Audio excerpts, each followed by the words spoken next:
At the family dinner, my daughter-in-law leaned close to my ear. Her perfume was too sweet, too strong. Then she whispered, her voice cutting through the chatter around the table. "I'm pregnant with your husband's child. You pathetic old woman." For a second, the room seemed to tilt. The clinking silverware, the hum of conversation, even the ticking wall clock, all of it froze. I stared at her porcelain smile, the way her red lips curled with satisfaction. Then I did the only thing I could. I laughed, softly, almost kindly. "I see," I said, steadying my voice. "Don't worry, dear." I lifted my wine glass, pretending to toast, and took a slow sip. The red liquid trembled, but my hand did not. "I'm glad to have you here. Follow my story until the end and comment the city you're watching from, so I'll know how far my story has reached." The dinner had started like any other Sunday evening. I'd set the table early, polishing the same silverware I'd used for 40 years. The scent of rosemary chicken filled the house, warm and familiar. My husband, Richard, sat at the head of the table, my old seat. And beside him, his new favorite person, my son's wife, Emily. She laughed too easily at his jokes, touching his arm with that careless affection that used to belong to me. I'd told myself for months that it was harmless, she was just trying to be friendly. But there was a glimmer in her eyes tonight, a quiet triumph. Like she knew something I didn't. My son, Daniel, arrived late, claiming traffic.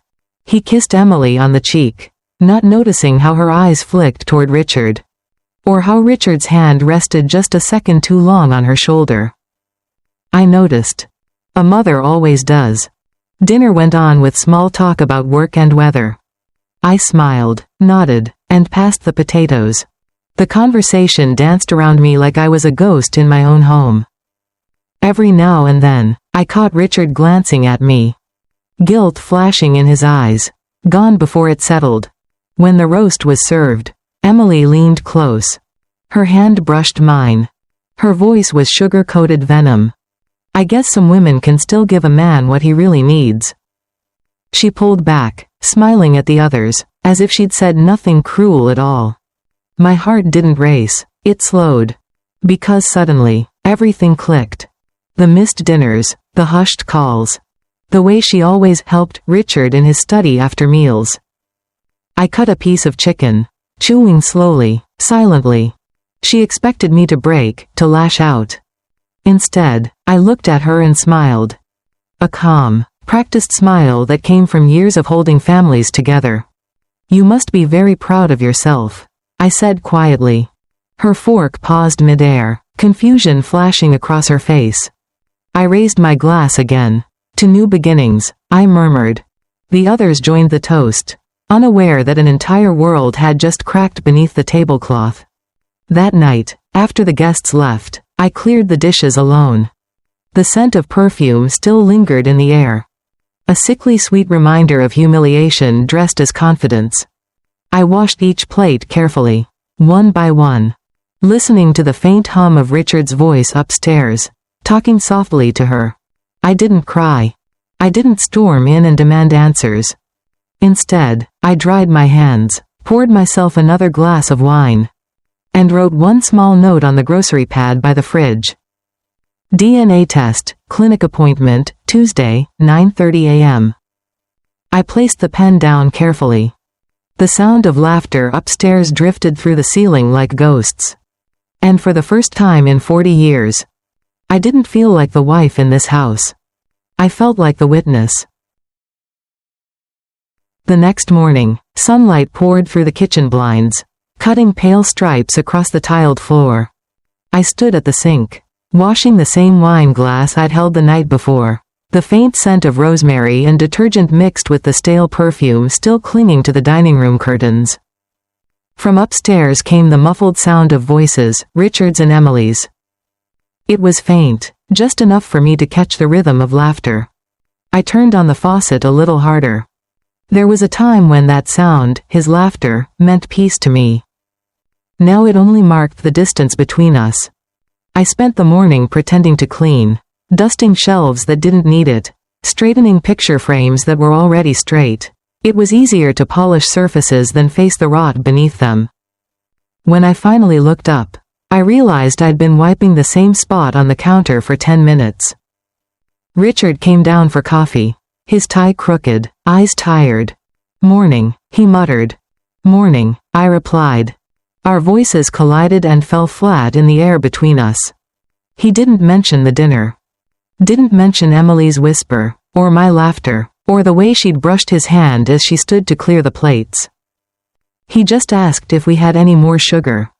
When he left for the office, I poured the rest of his coffee down the sink and whispered, "Sweet enough already." The following days were an exercise in silence. Emily texted Daniel often, her messages popping up on the family phone plan that Richard refused to disconnect. I noticed small things, a new bracelet on her wrist, the faint shimmer of perfume that matched the one I'd smelled on Richard's jacket. At night, I heard him on the phone in his study, speaking softly, too softly. When I entered, the conversation always ended mid-sentence. He'd look up, startled, like a boy caught sneaking cookies before dinner. "Just work," he'd say. And I'd nod, as if lies could hold a marriage together. Sunday arrived again, far too quickly. Daniel came over, cheerful, clueless. He kissed Emily on the cheek, hugged his father, and gave me flowers, lilies, white and fragrant. For a moment, I almost believed we could pretend to be normal. Then Emily leaned over my shoulder and said, just loud enough for me to hear, "These are my favorite flowers too." I smiled politely, placing them in a vase. Her reflection shimmered in the glass beside mine, young, confident, victorious. I wondered if she saw what I saw, a woman who'd traded respect for attention, and thought she'd won. Dinner passed in slow motion. Daniel talked about work, about a new promotion, about the baby they'd soon have. Richard nodded approvingly. Emily squeezed Daniel's hand, but her gaze kept drifting toward Richard's wine glass. My appetite vanished halfway through the meal. I excused myself, claiming I'd forgotten dessert, and stood alone in the kitchen, gripping the counter until my knuckles whitened. The sound of laughter from the dining room floated in, 3 voices, perfectly in sync. Mine was missing. That night, as I folded the tablecloth, a memory surfaced, one I hadn't thought of in years. It was the first dinner Richard and I had ever hosted after our wedding. I'd burned the roast, spilled the gravy, and nearly dropped the cake. He'd laughed, kissed my forehead, and said, "If we have love, we'll never go hungry." Now, standing in that same dining room, surrounded by betrayal disguised as family, I couldn't decide which part hurt more, the lie he told me then, or the one he lived now. The next morning, I drove to the clinic. The receptionist greeted me with a polite smile. "Purpose of your visit?" she asked. "DNA testing," I said simply. She handed me a clipboard. I filled out the form with steady hands. It wasn't anger that drove me, it was clarity. As I waited, I noticed a young couple in the corner. They were holding hands, whispering about baby names. The woman's laughter reminded me of Emily's, light, rehearsed, meant to be heard. When the nurse called my name, I followed her into a small, sterile room. "Just a quick swab," she said. I nodded, opening my mouth, tasting the metallic tang of inevitability. She labeled the sample and placed it into a clear bag marked confidential. As she sealed it, I thought of Emily's smug smile, of Richard's guilty eyes. Confidential. What a lovely word for secrets everyone already knows. Back home, I tucked the receipt from the clinic inside my recipe book, between chocolate pie and chicken stew. If anyone ever found it, they'd assume it was a grocery list. It wasn't. It was the first step in taking my life back. That evening, Richard asked what I'd done that day. "Just errands," I said. He nodded, satisfied, and returned to his newspaper. Emily texted him as he read. The phone lit up with her name, then dimmed again. He didn't notice my reflection watching from the glass cabinet behind him. Before bed, I stood at the mirror brushing my hair. The woman staring back looked calm, almost serene. Not broken. Not bitter. Just awake. I turned off the light and whispered into the darkness. Tuesday, 9:30. The truth always keeps its appointments. Tuesday came with the great chill of early autumn. The kind of morning where even the sunlight seems hesitant to enter the house. I woke before Richard did. He was still asleep, his hands stretched across the bed, searching for something that wasn't there anymore. I slipped out quietly, leaving the faint scent of lavender on the pillow. The clinic called around noon. The receptionist's voice was polite, professional. Your results will be ready within 5 business days, Mrs. Hale. Thank you, I said, calm as glass. 5 days. 5 days of pretending not to know what I already knew. That evening, Emily came by to check on me. She brought a pie she didn't bake, wearing perfume that didn't suit her age. Her smile was sugar-crusted and hollow. Thought you might want company, she said. Oh, I have plenty, I replied, glancing at the photo wall. 40 years worth. She sat down anyway, her eyes wandering around the living room like a thief scanning for valuables. You know, she began, slicing the pie, Daniel and I have been talking about the future, about how we might need more space, with the baby coming and all. I stirred my tea slowly. Space, I repeated, you'll need it, yes. Some things grow better when they're far from what poisons them. She laughed, too loudly, too high-pitched. Are you calling yourself poison? Or me? Does it matter? I smiled. One of us is pretending not to taste it. Her fork paused mid-air. For a second, I saw it, just a flicker, the crack in her mask. Fear. Then she hid it behind another smile. Well, she said, standing, I should go. I'll let Richard know you're doing fine. Oh, please do, I said, tell him the truth for once. She froze for a heartbeat, then grabbed her purse and left without another word. Later that night, I heard the front door again. Richard's footsteps, heavy, uncertain. He stopped in the kitchen, where I sat waiting with the lights low. Emily said you were upset. He started, voice cautious. Did she? I folded my hands. Did she also tell you why? He frowned, avoiding my eyes. I don't want to argue. Mabel. I almost smiled at the word argue. As if this was a disagreement over curtains or groceries, not the slow erosion of a marriage. Then don't, I said softly, just listen. He didn't. He turned away, pouring himself whiskey instead. Daniel told me the baby's due in March. He muttered, it's a blessing, isn't it? I looked at him, long and quiet. Yes, I said, a blessing for whoever the father is.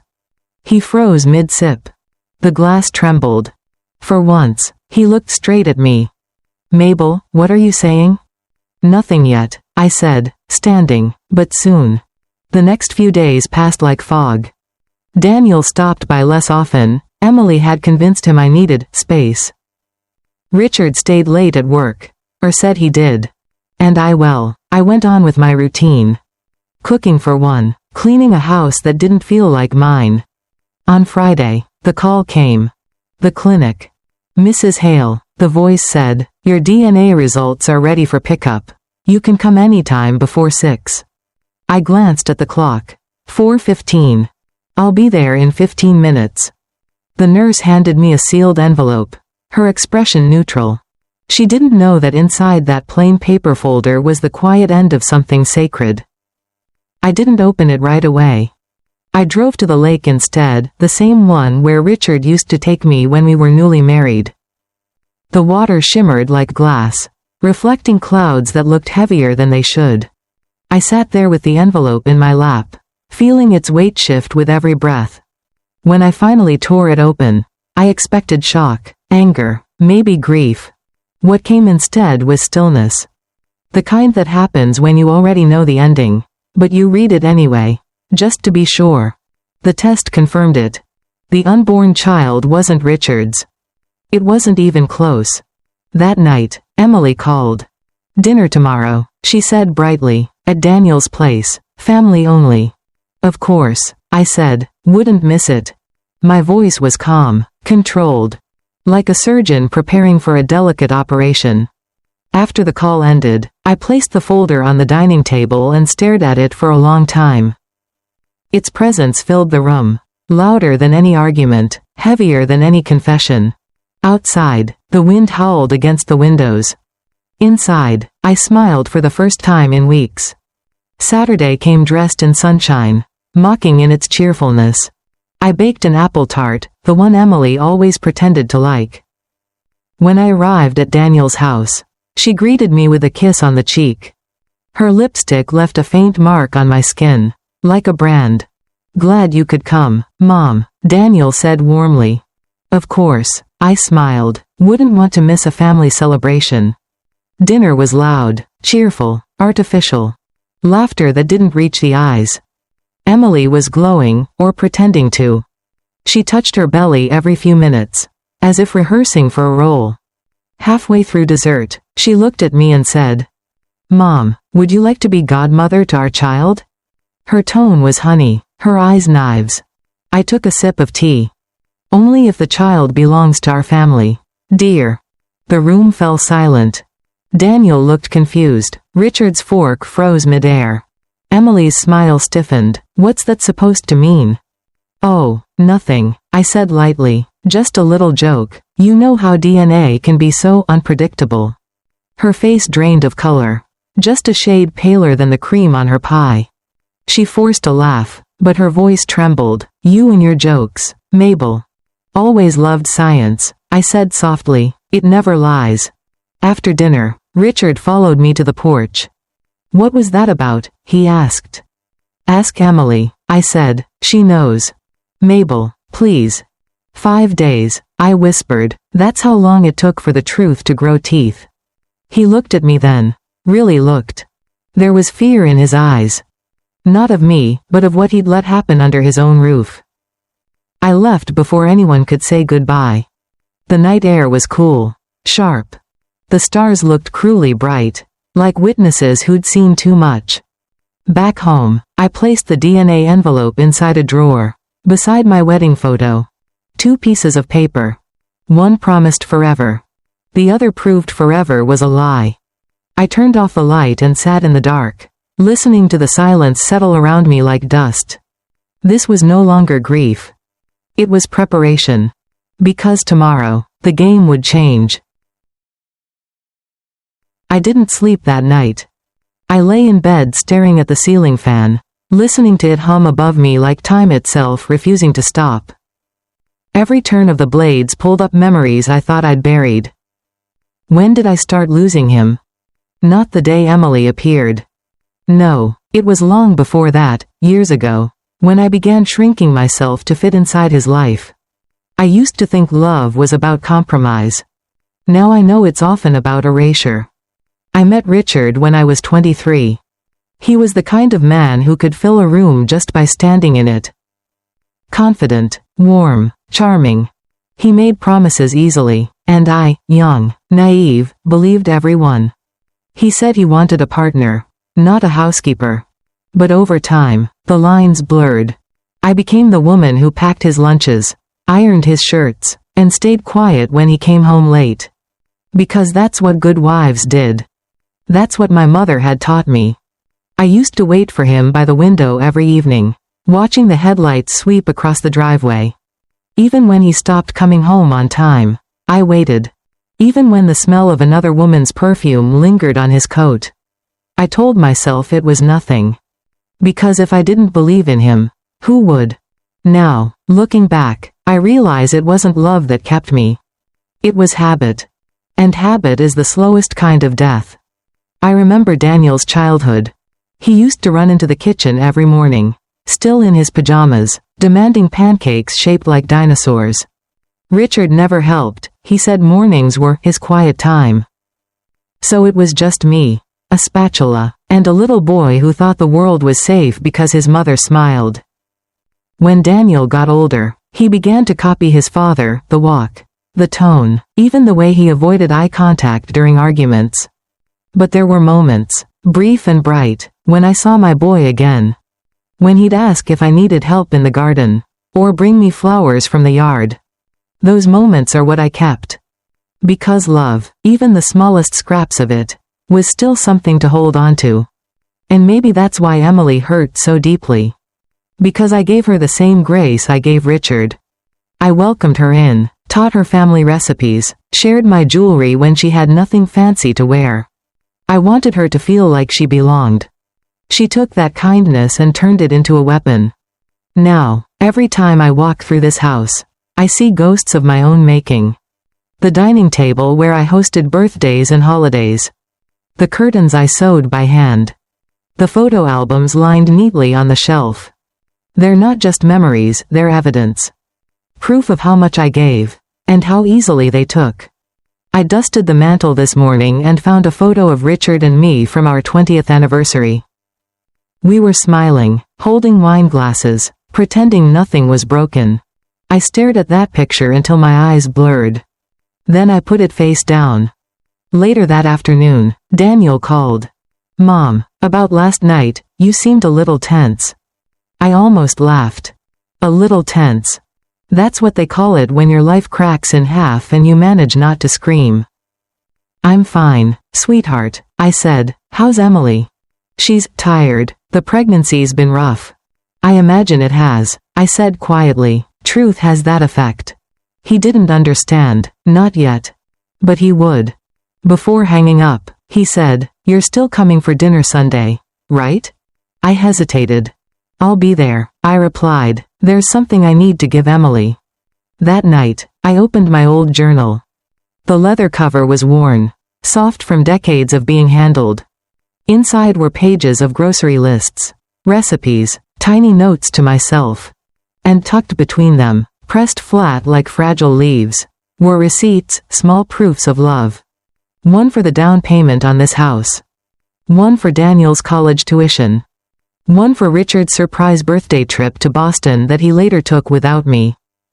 Each slip of paper told a story, not of generosity, but of sacrifice mistaken for love. I had been funding my own invisibility for 40 years. I poured myself tea and sat by the window, watching dusk creep across the garden. The roses were blooming again, stubborn and beautiful. Richard had planted them for me on our 10th anniversary. He used to joke that they'd outlive us both. Now I wasn't so sure he was wrong. As the sky darkened, I whispered to myself, "You gave them everything, and they mistook it for weakness." The tea cooled in my hands. And for the first time, I didn't feel pain. I felt clarity. By midnight, I'd made my decision. I wasn't going to beg, or cry, or confront anyone in anger. That would give them too much power. Instead, I would do what I'd always done, quietly, carefully, completely. I pulled out a folder and slipped the DNA report inside. Along with copies of Richard's financial records I'd quietly printed months ago. Emily wasn't the only one who could keep secrets. Then I packed a small box, just the essentials. My mother's rosary, the silver locket Daniel gave me when he was 10, and the house keys I'd soon return. Before going to bed, I wrote one final note in my journal.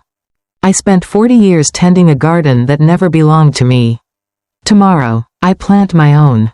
The next morning, I woke to Richard's voice downstairs. He was on the phone with someone, his tone sharp, defensive. I didn't need to hear the words. I already knew. Emily had told him something. Maybe about the test, maybe about me. I came down the stairs quietly.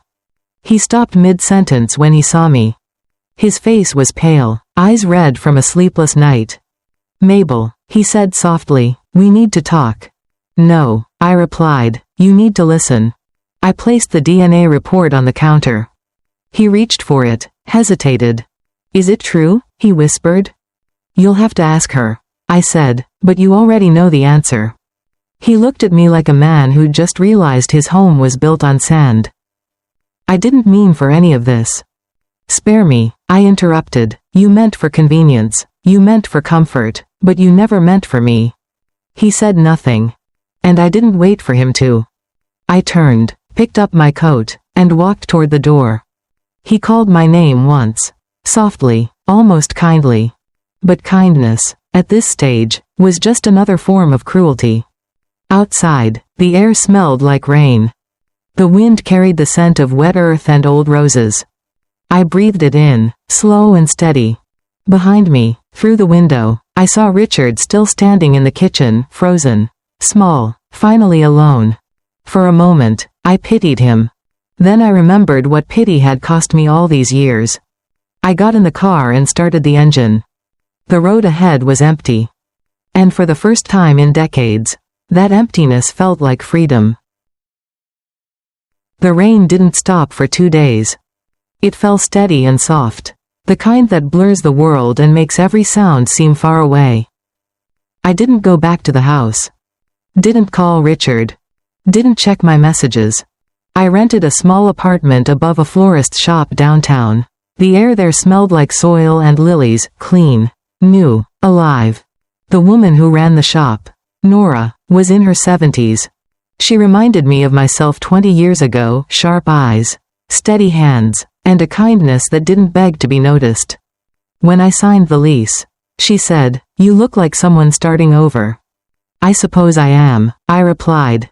"Well," she smiled, "good soil can grow again, even after a storm." The first week passed quietly. I filled my days with simple things, watering plants, reading old books, making tea. But peace never stays uninvited. It always waits for noise to return. One morning, while I was paying bills at the small table by the window, the shop bell downstairs rang. Then came Nora's voice calling, "Mrs. Hale, there's someone asking for you." For a moment, my chest tightened. I thought maybe Richard had found me. But when I came down the stairs, it wasn't him. It was Clara, the housekeeper who'd worked for us for over 15 years. Her face lit up when she saw me. "Mrs. Hale, I wasn't sure you'd still be here." I blinked, surprised. "Clara, how did you?" "Mr. Hale told everyone you were taking time to rest," she said, "but that woman, Emily, she's been around the house every day, acting like she owns the place." Nora glanced between us, sensing the tension, then quietly excused herself to the back. Clara lowered her voice.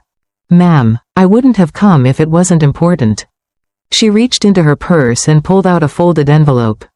"I found this on Mr. Hale's desk. Thought you should see it." Inside was a document, part of a property transfer. The signature space was blank, but my name was printed clearly beside the words grantor of ownership.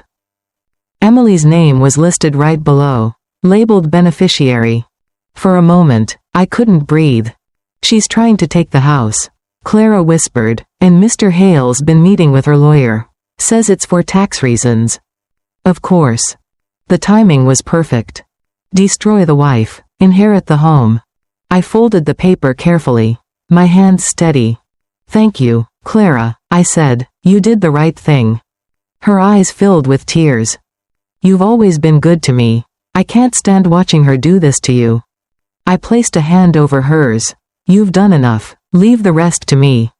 She hesitated. "Ma'am, she's also." I looked up. "What?" "She's been visiting a clinic. Not the one you went to. A private one." The pieces fell into place instantly. The pregnancy, the lies, the fear in her eyes at dinner. It was all part of a larger performance.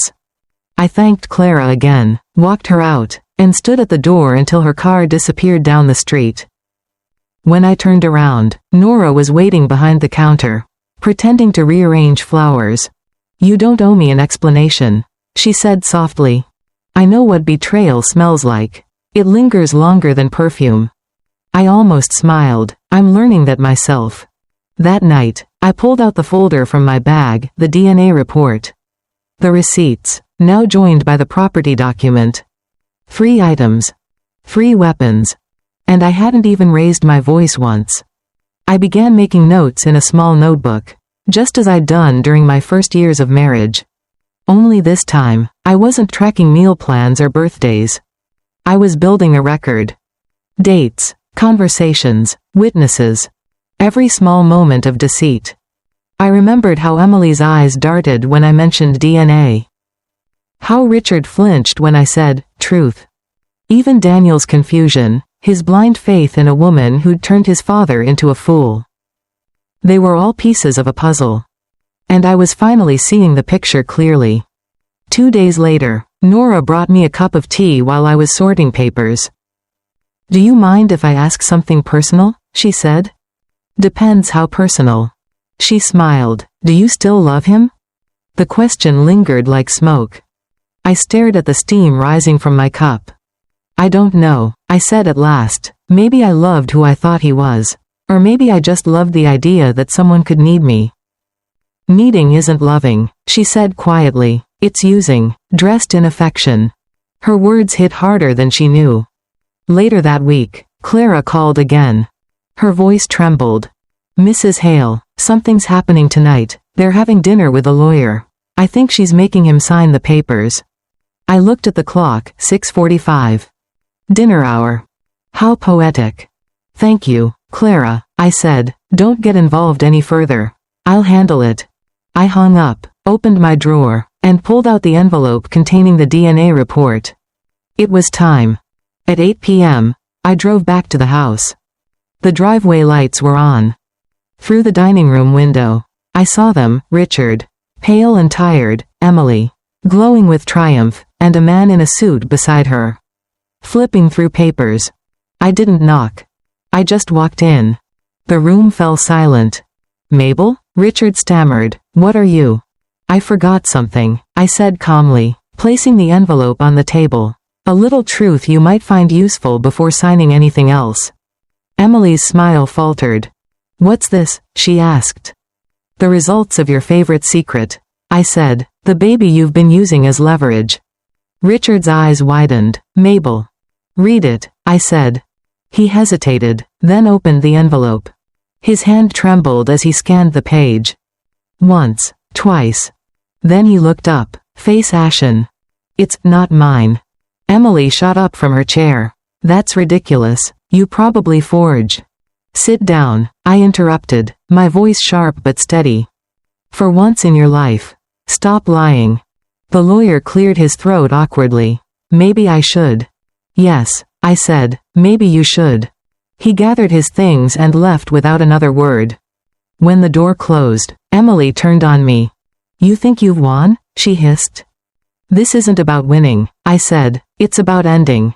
Richard sank into his chair, staring at the paper like it might vanish if he blinked. "Mabel, I didn't know."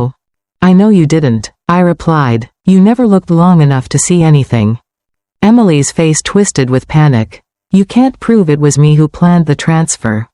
"Oh, I can," I said quietly, pulling another sheet from my folder. "Clara saw everything, and I have copies." She froze. Her mouth opened, then shut. For a long moment, the only sound was the rain hitting the windows. Then I said, almost kindly, "Take your lies and go, Emily, before this gets uglier than it needs to be." She looked at Richard, desperate. But he didn't move. Didn't even lift his head.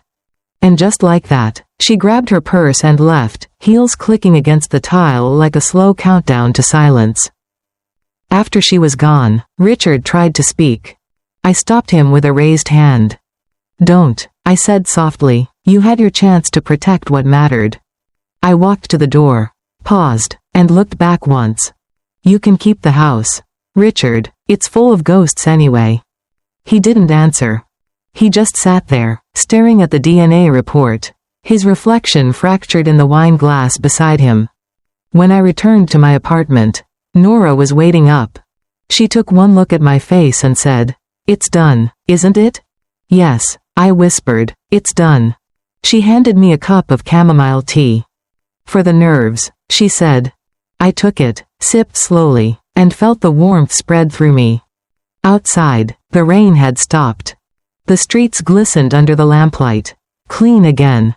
I leaned against the window and whispered. Sometimes, truth doesn't need to shout. It just needs to arrive on time.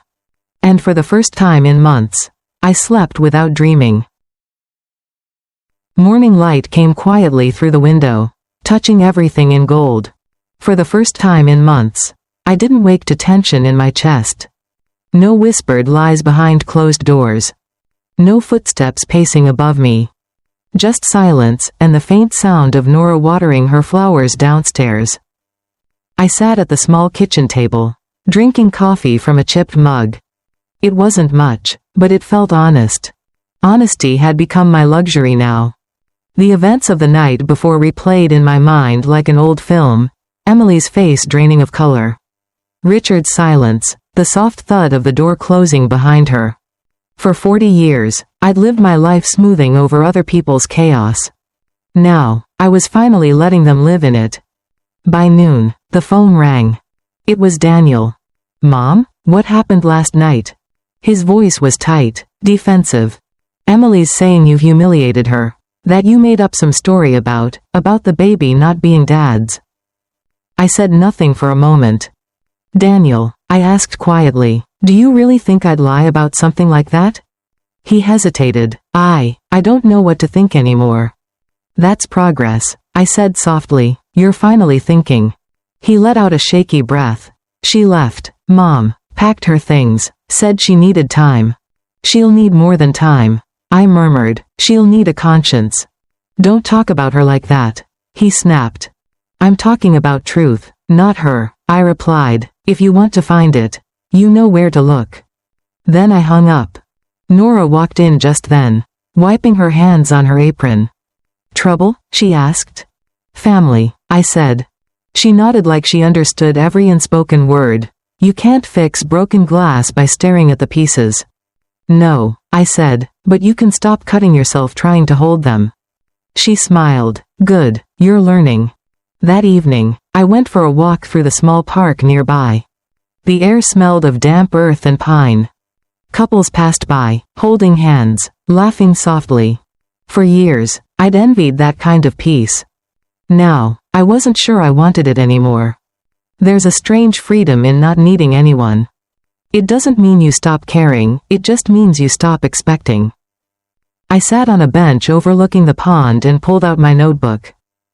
For the past week, I'd been keeping a record, not just of what they'd done to me, but what I was doing for myself. Every act of calm defiance. Every small decision to reclaim a piece of the woman I used to be. Entry for today: told the truth. Walked away. Didn't apologize. I smiled as I wrote it. Revenge didn't always require grand gestures. Sometimes it was just a quiet refusal to keep bleeding for people who never noticed you were cut. A few days later, Clara called again. She sounded nervous. "Mrs. Hale, I think you should know. Mr. Hale's not doing well. He's been drinking again." I closed my eyes. Of course he was. The man who'd spent decades avoiding pain had finally run out of people to take it for him. "Thank you, Clara," I said, "but he'll have to clean his own mess now." There was silence on the line. Then she said, almost in a whisper, "You're stronger than anyone gives you credit for." I smiled faintly. I just stopped being afraid of what I already survived. That night, as I was closing the blinds, I noticed an envelope slid under my door. No name. No return address. Inside, a single page, handwritten. "Mabel, I'm sorry for everything. I don't know where to begin. Please, let me see you. Richard." I stared at the letter for a long time. His handwriting looked smaller than I remembered. Shaky. Once, that would have broken me. Now, it just felt late. I folded the page and tucked it inside my notebook, between the entries that marked my turning point. It didn't deserve a reply. It deserved to stay where it belonged, between lessons learned and wounds healed. A week passed before I saw him again. I was at the grocery store, reaching for a carton of milk, when I heard a familiar voice behind me. "Mabel." I turned. He looked older, 10 years older. Maybe more. His eyes were dull, his tie askew. He held out his hand, uncertain. "I didn't expect to see you here." "Neither did I said. He looked at me for a long moment. I wanted to say I'm sorry. Truly. "Sorry for what?" I asked. "For cheating? For letting her take everything I built? For making me invisible in my own home?" He swallowed hard. "For all of it." I nodded slowly. "Good, then you finally said it out loud. That's your start, not mine." He blinked, as if he didn't understand. "Mabel, can't we talk? Maybe start over?" "Richard," I said gently, You can't rebuild something that never had a foundation. He opened his mouth, closed it, and stepped back. For a second, I saw it, regret. Deep and raw. But regret isn't love, it's just memory with guilt attached. Take care of yourself, I said. And I meant it. I walked away, leaving him standing by the refrigerated aisle, holding nothing. That night, I returned home and found Nora waiting at the door with 2 cups of tea. Long day? She asked. Closure, I said simply. She raised an eyebrow. And how does it taste? Like cold coffee, I said, bitter, but it wakes you up. We both laughed quietly, the kind of laugh that comes from surviving something heavy.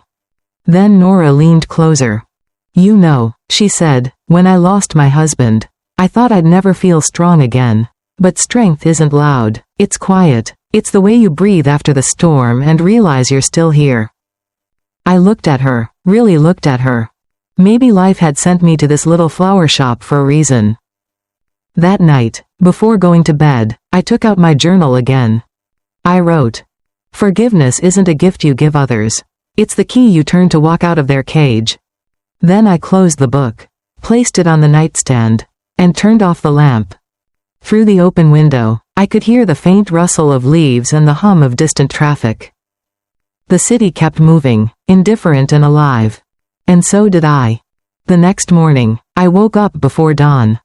I made coffee, fed the cat Nora insisted I adopt, and stepped out onto the small balcony. The sky was still dark, but there was a strip of pale pink at the horizon. I hadn't watched a sunrise in years. As the light slowly filled the streets below, I whispered to myself, "This is what starting over looks like. Quiet, unapologetic." My phone buzzed on the table behind me. A message from Daniel. "Mom, I saw the papers. I know everything now. I'm sorry I didn't believe you. Can we talk?" I smiled. It wasn't victory. It was validation. I typed back, "Whenever you're ready, son." Then I set the phone down and went back to watching the sun climb higher. The warmth touched my face. Soft and steady. No longer burning. Just light. By the time Daniel came to visit, the leaves had already started to turn. The trees lining the street outside my apartment glowed amber and rust. Like they were quietly burning from the inside. I'd spent the morning arranging flowers downstairs for Nora, losing myself in their scent. When I heard the doorbell upstairs, I knew it was him before I even looked. "Hi, Mom," he said softly when I opened the door. He looked exhausted, eyes hollow. Jaw tight. Guilt had a way of hollowing people out faster than grief ever could. "Come in," I said, "I just made tea." He stepped inside, glancing around the small apartment. It was neat, quiet, simple, nothing like the house I'd built and filled with other people's noise. "This place suits you," he said. "It suits peace," I replied, something I never had enough of. We sat at the table in silence for a while. Then he took a deep breath. "I found the papers," he said, "the ones Emily tried to have Dad sign." I didn't move, didn't react. "And the DNA report," he added, "I saw that too." He rubbed his temples, like the truth itself hurt to hold. "I can't believe it, Mom, I didn't want to, but it's all there." "It always was," I said quietly, "you just weren't ready to see it." He looked up, shame flickering across his face. "She lied to me, to both of us. I feel like an idiot." "You're not," I said softly, "you're just your father's son." He winced, but didn't argue. Then he reached across the table, his hand trembling slightly. "I'm sorry I didn't believe you." I covered his hand with mine. "You believe me now, that's enough." He stayed for hours. We didn't talk much after that. He asked about my new life. About Nora, about how I spent my days. I told him the truth. I read. I walked. I worked with flowers. He smiled faintly. "You sound happy." "I'm learning," I said. "Happiness isn't loud, it's the absence of pretending." Before he left, he hesitated at the door. "Mom, what should I do about Dad?" "Whatever you need to," I said. "Just remember, saving someone who never asked to be saved can drown you both."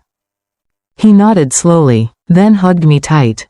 When he left, I stood in the doorway long after his footsteps faded. 2 days later, the storm began. Not the kind that comes with rain, but with whispers. Clara called again. "Mrs. Hale, it's all over town," she said breathlessly. "Emily's been telling people you framed her, that you made up the test results." I smiled to myself. Of course she is. When liars lose control, they start rewriting the story. "She's saying you paid someone at the clinic," Clara continued. "Then she'll have to prove it," I replied. And we both knew she couldn't. By the weekend, the rumor had spread. Friends called, neighbors whispered, even old church acquaintances sent polite messages pretending to check in. The small-town gossip mill spun faster than ever. Nora handed me the phone one morning. "It's Richard," she said softly. I stared at the name flashing on the screen, then shook my head. "Not today." She nodded and hung up. For weeks, I'd imagined what it would feel like to be free of their noise. Now I had it, and it was both beautiful and strange, like standing in a house after a hurricane. The quiet almost too heavy to breathe. That evening, as I was closing the shop, a familiar car pulled up outside. Richard stepped out. He looked older again, thinner, the sharpness in his eyes dulled to something weary. He waited at the door until I opened it. "I didn't know where else to go," he said. "You could have gone home," I replied. He gave a dry laugh. "That house isn't a home anymore." I crossed my arms. "Whose fault is that?" "I know," he said quietly. "I deserve that." He stepped closer, lowering his voice. "Mabel, she's trying to ruin you. She's told people you falsified evidence. That you're losing your mind." "Let her," I said calmly. "The truth doesn't need defending. It just needs time." He looked at me then. Really looked. There was something unfamiliar in his gaze, respect. Maybe, or the shadow of it. "You've changed," he said. "No," I answered. "I just stopped being the version of me that made your life easier." He opened his mouth to speak, but I stopped him. "I don't want your protection. Richard, I wanted it once, but you weren't capable of giving it. Now, I'm capable of protecting myself." For the first time, he didn't argue. He just nodded. When he left, he said, "If you ever need anything." I smiled faintly. I already have everything I need, truth. The following morning, Nora came into the shop carrying a newspaper. "Mabel," she said, eyes wide, "you should see this." On the front page was a photo of Emily leaving the courthouse. Face hidden behind sunglasses. The headline read, "Local woman under investigation for property fraud." Apparently, one of the lawyers she'd contacted had turned over documents showing her intent to forge my signature. Justice, it seemed, had a strange sense of timing. Nora grinned. "You didn't even lift a finger." "I didn't have to," I said. "Rot spreads on its own once the light hits it." That afternoon, Daniel called again. "Mom," he said, his voice breaking, "I can't believe she did all that. The police came this morning. She's been questioned." I stayed quiet, letting him process it.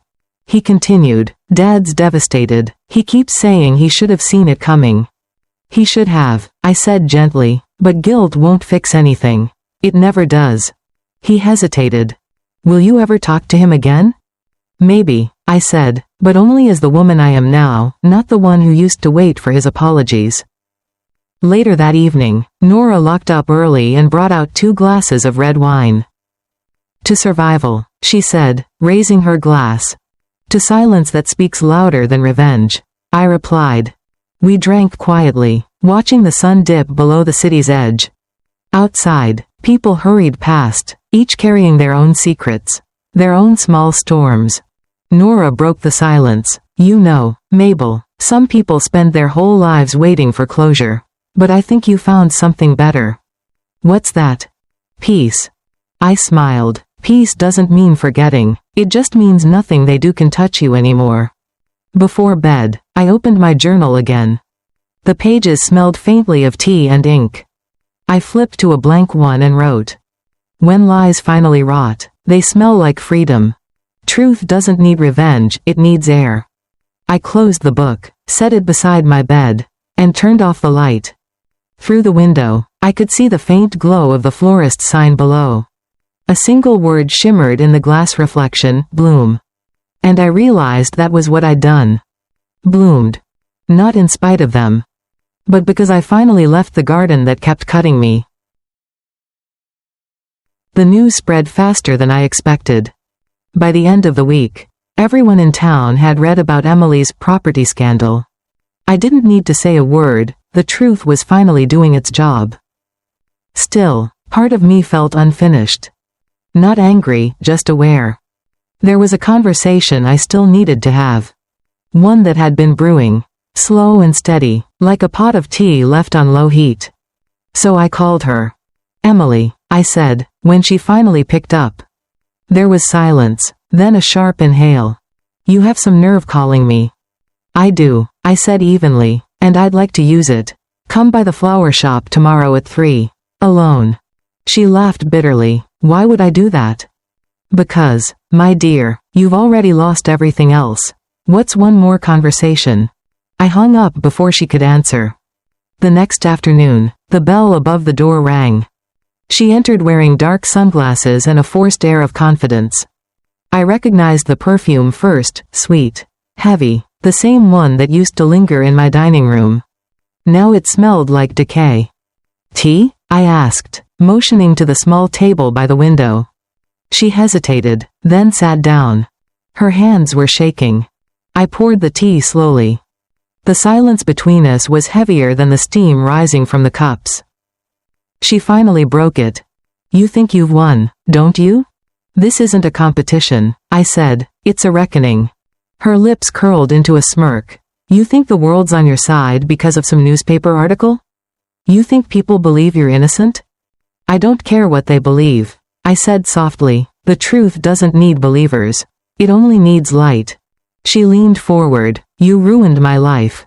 "No," I replied. "You did that yourself. I just stopped covering for you." For a moment, the mask slipped.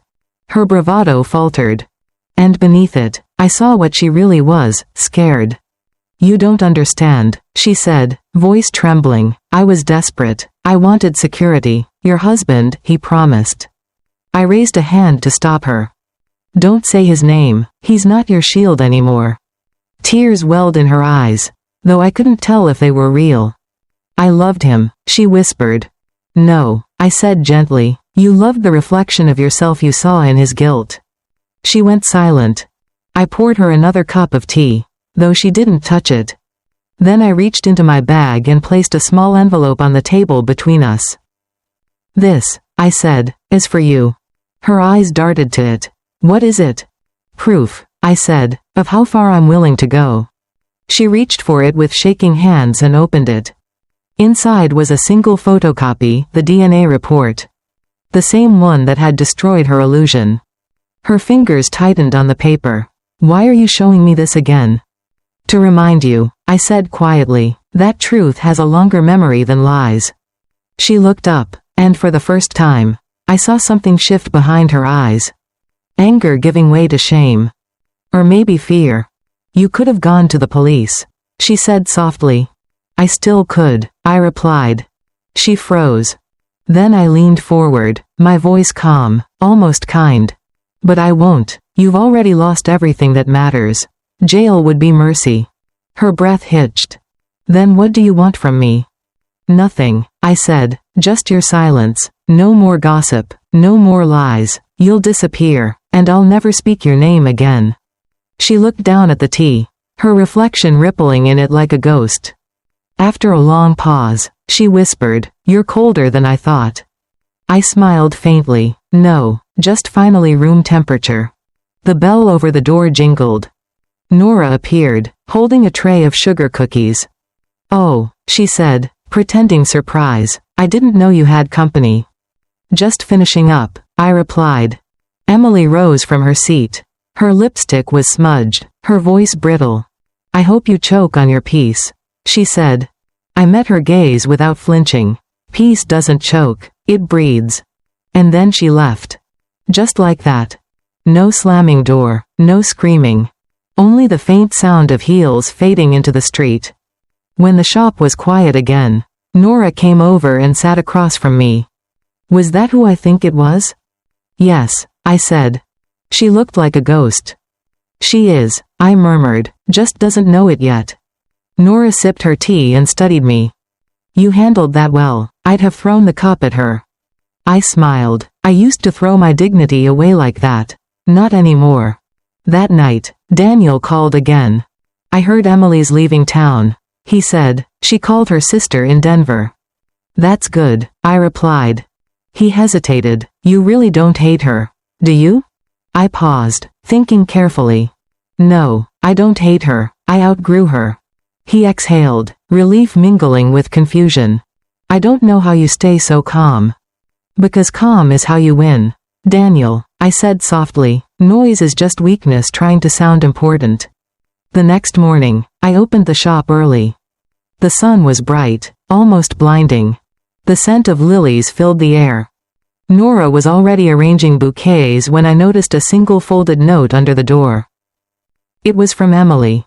No signature, just a few words written in shaky pen. You were right, I never loved anyone, I just didn't want to be nothing. I'm leaving, don't follow. I folded the note and placed it in my journal. Not as a trophy. As closure. By evening, Richard came by. He looked tired, smaller somehow. Daniel told me, he said quietly, she's gone. I know. I never thanked you for stopping her from ruining everything. I looked at him, steady and unblinking. She didn't ruin it, Richard, you both did. She just signed her name where you left a blank. He swallowed hard, eyes glistening. I don't expect forgiveness. Good, I said, then we finally agree on something. He looked around the flower shop, the rows of plants, the soft light, the peace he'd never given me. You seem happy. I am, I said. Happiness isn't revenge, it's rebuilding without them noticing. He nodded slowly, a faint sadness crossing his face. Goodbye, Mabel. Goodbye, Richard. He left, and the bell chimed softly behind him. I stood still for a moment, staring at the door he'd walked through. Then I whispered to the empty room. It's finally quiet. That night, Nora poured us each a glass of wine. 2 endings, she said. 2 beginnings disguised as endings, I replied. We clinked glasses, and for the first time, the sound didn't echo. It settled, warm and full, right where it belonged.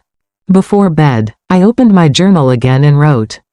Today, I shared tea with my enemy and left her with her reflection. The storm didn't end with thunder. It ended with silence. Then I placed the pen down, closed the book, and turned off the light. Outside, the moon glowed over the shop sign, Bloom. And for the first time, I understood. Blooming wasn't about sunlight. It was about surviving the dark long enough to see it. 2 weeks passed. The air turned colder, the evenings darker, and the town quieter. I'd begun to think that maybe, just maybe, the storm had passed.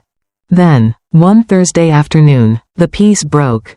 I was trimming stems in the flower shop when Nora came rushing in from the front door. Her face was pale, her voice a whisper. Mabel, she's back. I didn't need to ask who. I turned, scissors still in hand. Emily? Nora nodded. She's outside, and she doesn't look well. When I stepped into the street, I saw her. Standing by a lamppost, drenched from the drizzle, her hair unkempt, her coat hanging open. She looked nothing like the polished woman who once strutted through my dining room. This Emily was shaking, part fear, part rage, part desperation. Mabel, she called out, her voice hoarse. I told you to leave, I said evenly. I tried, she snapped, but I can't. She stumbled closer. Her eyes were wild, ringed with sleepless nights. You don't get it, you destroyed me. No, I said softly, I revealed you, you destroyed yourself. She laughed, a hollow, broken sound. You think you're better than me? You're just an old woman who got lucky. Luck has nothing to do with it, I replied, only truth. She took another step forward, voice trembling. I lost everything. Daniel won't speak to me. Richard's reputation is gone. I'm being audited. For God's sake. You made those choices, Emily. I made them because I wanted what you had, she shouted. Security, respect, a place in that house. I looked at her, really looked, and for the first time. I didn't see a villain. I saw a frightened girl who'd mistaken greed for survival. Come inside, I said quietly, before you catch pneumonia. She blinked, surprised. What? I'm not offering forgiveness, I said, just warmth, temporary warmth. Inside the shop, Nora watched silently as I led Emily to a chair near the heater. I poured her tea. She stared at it for a long moment, hands trembling too much to lift the cup. Why are you doing this? She whispered. Because cruelty's your language, not mine, I said, and I refused to speak it. She let out a shaky breath. I thought if I could just be part of that family, I'd finally matter, but the truth is, none of them cared about me. Not Richard, not even Daniel. That's what happens, I said, when you build your worth on someone else's weakness. Her eyes filled with tears. For the first time, she didn't fight them. I thought I was winning, she said softly, but every lie just dug the hole deeper. I nodded. That's how lies work. They look like ladders until they're not. The bell above the door chimed again. I turned, and there was Daniel. He froze at the sight of her. Mom, what is she doing here? Emily stood abruptly. I came to talk, she said quickly, to explain. There's nothing to explain, Daniel said, his tone sharp. You humiliated my family, tried to steal from us, lied about everything. I know, she cried, I know, but I never meant for it to go that far. You always mean it, he said coldly, you just never expect consequences. Tears streamed down her face. Daniel, please, I loved you. He shook his head. No, you loved control. I stepped forward then, gently placing a hand on his arm. Let her speak, I said quietly, let her empty the poison once and for all. Emily looked between us, chest heaving. I was pregnant, she said, voice shaking, but I lost the baby. Before the test ever came out. Daniel's eyes widened. You lied about that too? She nodded, collapsing into the chair. I panicked. I wanted to keep you. And your father, he made me believe I could. The room fell silent. Even Nora stopped moving behind the counter. Daniel's face went pale. My father, he whispered. I took a slow breath. Now you see, I said softly, why I didn't fight to stay. He turned to me, his eyes full of realization and sorrow. Mom, I'm so sorry. I shook my head. Don't be. I survived what both of them thought would break me. Emily stood again, her shoulders slumped, her face drained of all color. I don't want money, she said. I don't want forgiveness. I just needed someone to know I wasn't always this person. I looked at her, searching for any trace of the woman who once whispered venom into my ear. There was none. People become what they believe, I said quietly. You believed you could only win by destroying others. Now you see what that victory looks like. She stared at the floor, silent. Then she reached into her coat pocket and placed something on the table, my old wedding ring.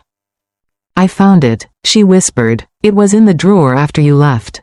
I thought, maybe you'd want it back. I stared at the ring for a long time. Then I pushed it back toward her. No, I said softly, you keep it, a reminder that everything borrowed eventually returns home. She nodded once, tears spilling down her cheeks, then turned and walked toward the door. At the threshold, she stopped and looked back at me. You're stronger than all of us, she said.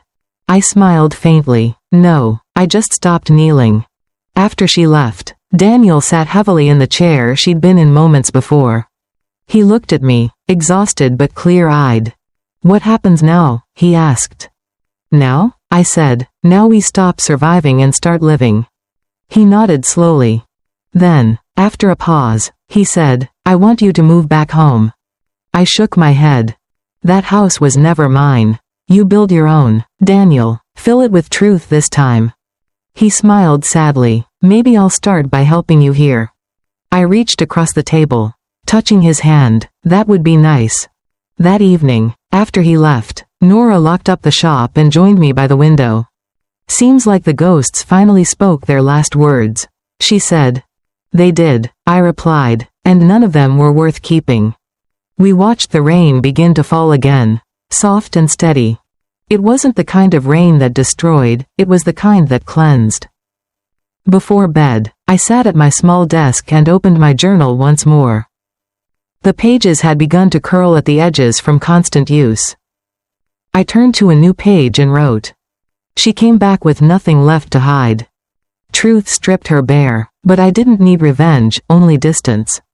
Sometimes, the cruelest punishment is watching someone become what they feared most. I closed the book and set it down beside the lamp. Through the window, the neon bloom sign flickered softly in the rain. And I realized that peace doesn't come when the storm ends. It comes when you finally stop waiting for thunder. The next morning, the air felt heavy again, like the calm before something finally collapses. The confrontation had ended, yes, but consequences have their own slow rhythm. They don't arrive when you expect them to. They arrive when you've just started to breathe. I was unlocking the flower shop when Nora handed me the morning paper. Mabel, she said softly, you might want to sit down. On the front page, in small black print beneath the fold, was a familiar name. Richard Hale, local businessman under investigation for financial misconduct. For a long moment, I just stared at it. No anger, no surprise. Only that hollow recognition of something you've known in your bones for years finally catching up to daylight. By noon, Daniel called. His voice was shaking. Mom, did you see the paper? I did. It's bad, he said. They've frozen his accounts. Apparently, he's been hiding money, Emily's. Maybe others. There's talk of fraud. I said nothing. He continued, his breath ragged. I went to check on him. He looks broken. He's drinking again. He said you're the reason it's all falling apart. I closed my eyes. I'm not, I said quietly. Truth is. Mom, Daniel whispered, what do I do? Let him face it, I said. You can't save a man who's drowning himself. Later that day, Clara stopped by the shop. She looked nervous, glancing over her shoulder as if the truth might be following her too. Mrs. Hale, she said softly, I shouldn't even be telling you this, but the investigators came to the house. They're taking everything, files, computers, even Richard's old ledgers. I nodded slowly. He must have known this was coming. Clara hesitated. He said something strange before they took him for questioning. What did he say? He said, Mabel told me silence was safer. She was right, but silence can't save me now. For the first time, I felt something close to pity. Not for the man he was, but for the man he could have been. That evening, Daniel came by. His shoulders were slumped, his face pale. Mom, he said, they're indicting him. He's not going to jail yet. But. His voice cracked.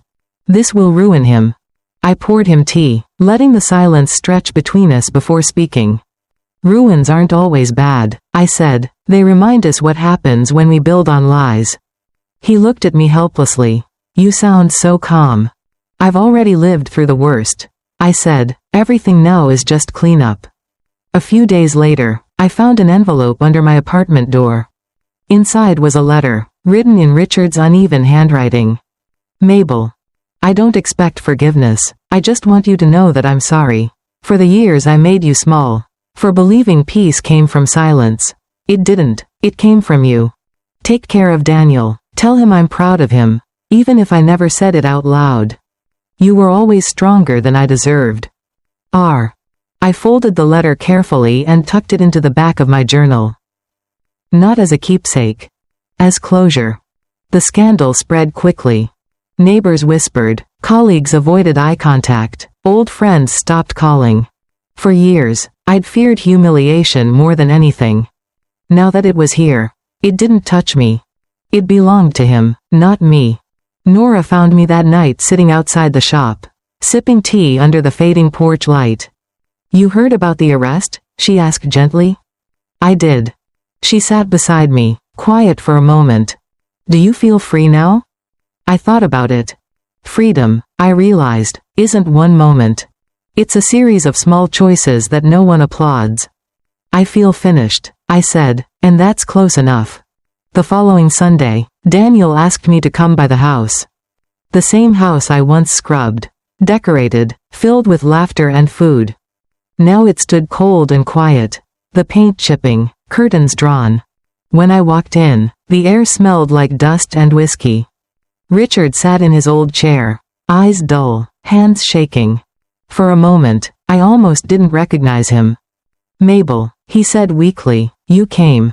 "I did," I replied, "to say goodbye properly this time."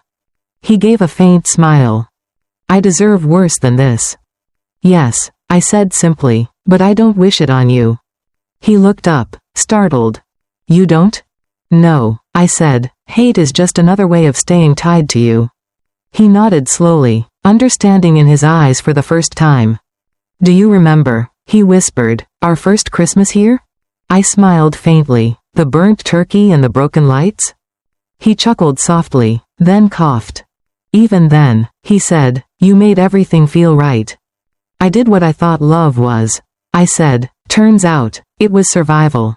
We sat in silence. Then I stood, smoothing my coat. "I'll make sure Daniel's okay," I said.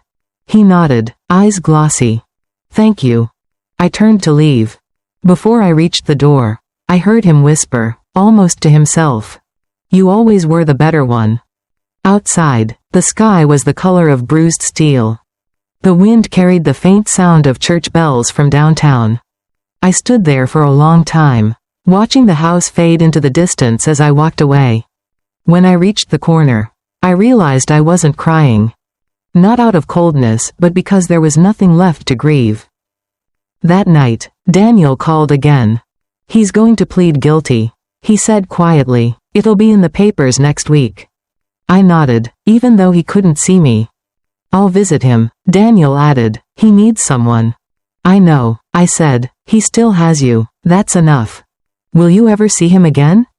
"No," I said softly. "He's not in my story anymore." Later, I wrote one final note in my journal under the heading "The Hale House." When lies collapse, they take the roof with them.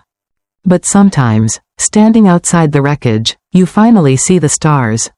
In the following days, people stopped whispering about me. They began whispering about Emily instead, how she'd left town again. How she'd sold her jewelry to pay off debts. No one asked my opinion, and I didn't offer one.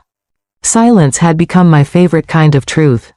One afternoon, a young woman came into the shop. She introduced herself as a reporter. "Mrs. Hale," she said, "we're writing about the recent investigation. Would you like to give a statement?" I looked at her kindly. "No," I said, "I've already said everything worth saying by leaving." That evening, Nora found me closing the shop a bit earlier than usual. "Going somewhere?" she asked. "Just home," I said. "There's a piece there that doesn't need witnesses."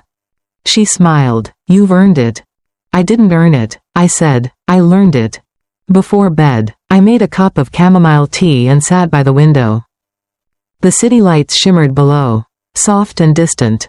I thought about the years I'd lost to someone else's comfort, the sacrifices buried under politeness, the silences mistaken for loyalty.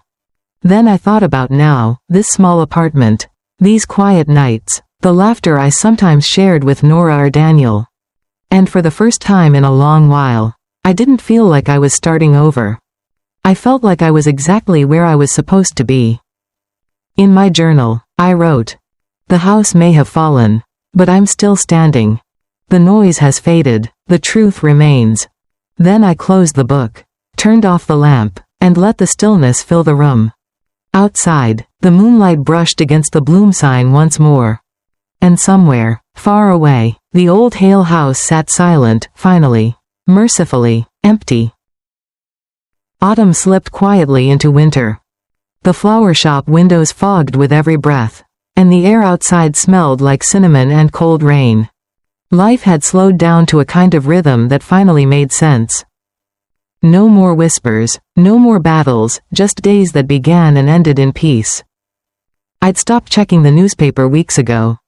Richard's trial had come and gone. He pled guilty, just as Daniel said he would. The headlines moved on quickly, as they always do. The world forgets fast. But peace, real peace, arrives slowly. Most mornings, I opened the shop early. Nora would hum old jazz tunes as she trimmed roses, and I'd brew coffee strong enough to wake the whole block. The customers came and went, young couples buying anniversary bouquets, old men picking single stems for graves. I never asked their stories. I'd learned that some wounds heal faster when left unnamed. Still, there were days when I caught myself looking out the window, waiting for something. Not Richard, not Emily. Just a sign that life had truly started again. One afternoon, I found it. A young woman entered the shop, holding a small plant in a cracked pot. Her hands were red from the cold. "Can you help me?" she asked softly. "It's dying. I've tried everything." I looked at the plant, its leaves limp, roots tangled. "Too much water," I said. "You're drowning it." Her eyes widened. "I just wanted to keep it alive." "Sometimes," I said, smiling, "care can smother just as much as neglect." She nodded, absorbing the words like they meant more than gardening advice. As she left, she said quietly, "Thank you, for the plant and the truth." After she walked out, I stood there a moment, realizing something. I'd become what I never expected to be again, useful. Not as a wife, not as a caretaker, but as a person. Daniel started visiting more often. He'd bring groceries, sometimes coffee, sometimes nothing but conversation. We'd sit by the window, watching the streetlights flicker to life. One evening, he asked, "Do you ever miss him?" I thought about it for a moment. Miss him? No. Miss who I thought he was? Sometimes. He nodded slowly, his eyes distant. "I keep wondering what kind of man I'll become, knowing I came from both of you." "Maybe that's the point," I said. "You get to choose which parts to keep." He smiled faintly. "I think I'll keep your calm and his stubbornness." "Good mix," I said. "Just don't let either turn into silence." That night, after he left, I lit a candle and sat at the table with my journal open. The words came easier now. No shaking hands. No anger. Just clarity. Freedom isn't loud. It's the quiet choice to stop explaining yourself to those who never listened. I looked around my apartment, the tidy shelves, the soft glow of lamplight, the faint hum of life outside, and felt something new. Not emptiness. Not victory. Just peace with my own company. A few days later, Nora surprised me. She'd closed the shop early and told me to put on my coat. "Where are we going?" I asked. "Just drive," she said with that mischievous grin. We ended up by the lake, the same one where I'd once opened the DNA envelope months ago. The water shimmered under a silver sky. Nora unpacked a thermos of hot cocoa and 2 paper cups. "You used to come here with him, didn't you?" she asked. "Yes," I said, "back when I thought love meant staying no matter how much it hurt." She handed me a cup. "And now?"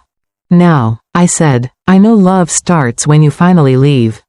We sat there in comfortable silence, sipping cocoa and listening to the gentle ripples of the lake. The same water that once reflected my heartbreak now reflected freedom. Winter deepened. Snow began to fall, soft, unhurried. Business slowed at the shop, but I didn't mind. I filled the quiet hours with small joys, writing letters I never sent, baking cookies I gave away, feeding the stray cat that slept near the back door. One morning, I found a small envelope in the mail slot. No return address. Inside was a check, folded neatly, with a note written in Richard's handwriting. For the shop, consider it a debt repaid. No apology this time, no plea for understanding. Just acknowledgement. And that was enough. I didn't cash it right away. I left it on the counter for a week, as a reminder that closure doesn't always arrive dressed as forgiveness. Sometimes, it shows up in plain envelopes, without fanfare. By February, I'd made a decision. The apartment above the shop felt like a resting place, not a destination. So I bought a small cottage on the outskirts of town, nothing fancy. Just a patch of land, a porch swing, and enough space for a garden. When I told Nora, she cried. When do we start packing? She asked. We spent days sorting boxes, laughing over things neither of us remembered owning. When it was time to move, Daniel brought his truck and carried the heaviest boxes himself. At one point, he paused and looked at the empty flower shop. This place saved you, he said. It did, I replied, but it's time for something that's mine. The cottage was perfect in its simplicity. The first night there, I sat by the window, watching snow gather on the porch railings. The air smelled of pine and quiet beginnings. It wasn't a house built by promises, it was one built by choice. I planted tulip bulbs in the frozen soil, knowing they wouldn't bloom until spring. Still, the act felt symbolic. After years of being buried under lies, I finally understood what it meant to plant something for yourself. Weeks passed peacefully. Daniel visited on weekends, Nora every other day. Sometimes we'd sit by the fire. Sometimes we'd say nothing at all. The silence no longer felt heavy. It felt earned. One evening, as I watched the fire crackle, I realized something. I hadn't thought about revenge in weeks. Not once. It was as if peace had quietly erased the need for it. Before bed, I wrote one last entry in my journal for the season. Today, I stood in my own home and didn't feel like a guest. The walls don't echo anymore. They listen. For the first time in decades. So do I. I closed the book, placed it on the nightstand, and smiled. Outside, snow kept falling, soft as forgiveness. Not the kind that asks. The kind that simply arrives when the world goes still. Spring arrived late that year. The snow melted slowly, leaving the garden soft and damp beneath my boots. Tiny green shoots pushed through the soil, stubborn, unbothered by how long winter had overstayed its welcome. I watched them from the porch each morning with a cup of coffee in my hands. The same hands that once trembled at a dinner table now felt steady. Weathered, strong. It's funny how time doesn't heal you, it just teaches you which pain is no longer worth holding. The cottage smelled of new beginnings. Faint lavender from the candles, fresh paint on the window frames, a hint of coffee and cinnamon that seemed to cling to everything. I had grown used to the quiet, the kind of silence that used to scare me. Now it felt like a friend. One morning, Daniel came by, carrying a basket of groceries. "Mom," he said, smiling, "you've turned this place into a postcard." I laughed. It's easier to decorate when the only person you're trying to please is yourself. He followed me to the kitchen. The windows were open, and the sound of birds drifted in, soft, distant, alive. "You've really moved on, haven't you?" he asked. I paused, looking out at the tulips beginning to bloom. "Moving on isn't about forgetting, Daniel," I said quietly. "It's about remembering without the pain." He nodded, his voice gentle. "Dad wanted me to tell you something. He's leaving town, going somewhere quiet." I didn't ask where. I didn't need to. "Did he say anything else?" He hesitated. "Just that you were right. About everything." I smiled. A small, tired smile. "That's not a victory, son. It's just the truth catching up to the past." After he left, I walked into the garden and knelt in the dirt. The tulip bulbs I'd planted months ago were finally blooming, small bursts of color pushing against the wind. Red, yellow, and one lone white blossom right in the center. I brushed the soil from my hands and felt a strange stillness settle inside me. I had been buried once. Too, under lies, under duty, under the weight of someone else's comfort. And yet, here I was. Blooming anyway. That evening, Nora visited with a bottle of wine. "To new seasons," she said, raising her glass. "To new roots," I replied. We sat on the porch until the sun dipped low and the first stars began to blink awake. She looked at me over her glass. "Do you ever think about what you'd say to her, if you saw her again?" "Emily?" I asked. She nodded. I thought for a moment, then shook my head. "There's nothing left to say. Some people are lessons, not conversations." Nora smiled softly. "And Richard?" I let out a long breath. I forgave him quietly, one morning while folding laundry. Not for his sake, for mine. She chuckled. That's the most Mabel thing I've ever heard. We both laughed. The sound light and genuine, the kind that doesn't echo. Just settles where it belongs. After she left, I stayed outside a while longer. The night air was cool, carrying the scent of rain and lilac. The moon hung low and golden over the garden, the tulips swaying gently beneath it. I thought about all the versions of myself that had lived and died in the last year. The obedient wife. The silent mother. The broken woman who laughed when her world collapsed. Each of them had built a bridge to this moment. To the woman sitting alone, peaceful, unafraid. I went inside and opened my old journal one last time. The pages were nearly full now, ink-stained confessions, half-erased pain, and quiet victories that no one but me would ever read. I turned to the final page and wrote slowly, letting each word settle before the next. They called me bitter, but I was just awake. They mistook my silence for surrender, but it was survival. They thought betrayal would end me, but it taught me freedom. I lost everything that wasn't real, and that's how I found myself. I closed the book, ran my fingers along its worn cover, and smiled. Then I walked to the window. Outside, the garden shimmered under the moonlight. A soft breeze moved through the tulips, bending them slightly, never breaking them. And I thought, maybe that's all resilience really is. Not standing tall. Just bending without snapping. The next morning, the doorbell rang. It was the postman, holding a small brown package. No sender listed, he said. I took it, curious. Inside was a framed photograph. Me, Daniel, and Richard, taken decades ago at Daniel's graduation. I remembered that day. The pride in Richard's eyes. The sun on our faces. The hope that still lived in the spaces between us. Tucked behind the frame was a note in Richard's handwriting. For Mabel, because not all stories end badly. Some just end honestly. I placed the photo on the mantel. Not as a wound. As a witness. That night, I brewed myself a cup of chamomile tea and sat by the window again. The sky was clear, and the first fireflies of spring blinked through the dark. Somewhere in the distance, a dog barked, a car passed, and life went on, steady, unremarkable, perfect in its ordinariness. I sipped my tea, the warmth settling in my chest. Then I whispered, to no one in particular, maybe to the woman I used to be. You did it, you survived them all. The house was quiet, but not empty. Every corner carried something alive, plants, books, laughter, light. The kind of home built by choice, not compromise. As I got up to turn off the lights, I glanced at the mirror by the door. For a moment, I saw her, the woman from that family dinner long ago.